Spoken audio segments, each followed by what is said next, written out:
Diabetes थंडा काश bronchitis skin related सबु डिजीज दूरे जीव जदि आपण कला हलदी खाइबे।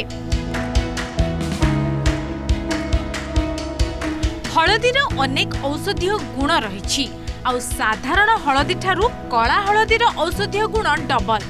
कला हलदी एबे मार्केट रे राज करुछि। एथिरे अधिक परिमाण कर्क्यूमिन रही आंटी इन्फ्लामेटरी और आंटी ऑक्सीडेंट भली तत्व रही जहाँ रोग प्रतिरोधक क्षमता बढ़ाए। कला हलदीर दाम भी अधिक।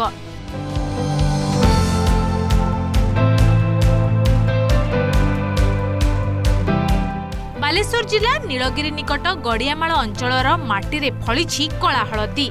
चाषी वीरेन्द्र पंडा निज फार्म हाउस रे एहाकू बहुत परिमाण रे चाष करिसेंती। यूट्यूब रु प्रथमे जानिले कला हलदी खाइले शरीरर की उपकार हुए, तापरे ऑनलाइन रु ऑर्डर कले और चाष करिबा भी सिखिले यूट्यूब रु।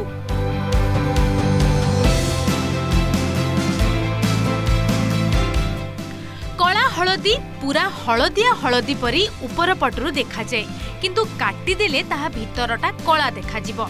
एहार स्वाद पिता थिबा बेले एहाकू औषधीय कार्य रे व्यवहार करा जायथिबा कथा चाषी निजे कहिसंती। चाषी जनक प्रथमे ऑनलाइन रु 1800 टंका रे किनिथिले।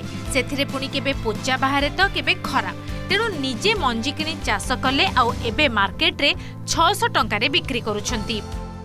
मैंने गला वर्ष ए वर्ष सब नवा आरंभ कर सारे पूरा है नहीं पाची ना माने तली मूल है नहीं आम बाध्य खोलु आहरी अच्छी एक एकर उपर को खोला है नहीं तो ये सब अप टू जून पर्यंत चलो जून जुलाई पर्यंत तापर पुणी हाँ पुणी जुलाई मास आम खोला तड़ा है कि प्योर खतर किसी केमिकल दिया होनी कि सार फार कि नहीं केवल खत। आप चाष के शिखिले केमती पद्धति शिखिबार इच्छा शक्ति थी सब शिखिपारे सबू यूट्यूब रे जना पड़ो आप जेकोसी गछ हो जेकोसी सब केयर चाष हो केयर कटिंग हो सब जापर।